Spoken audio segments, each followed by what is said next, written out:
Nega yoshlarimizni dangiz bo'lib ketib qolyapti, mehnat yoqmaydi, oson pul topish payida bo'ladi.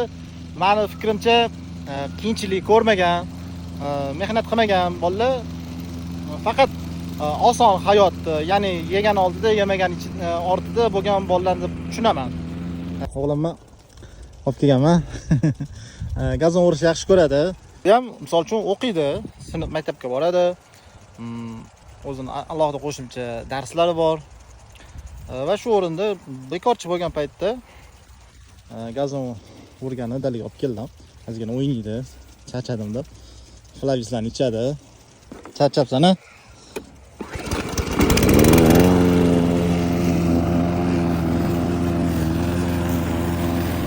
Kelajagimizda bo'lgan farzandlarimizni faqatgina oson hayot, faqatgina ilm, bilim, o'yin kulgudan tashqari ora-orada mehnat qilishiga, sal bo'lsa ham hayot qiyinchiliklarini ko'rishiga va topilayotgan bir so'm pullar qadrini bilib katta bo'lishiga nima deysizlar?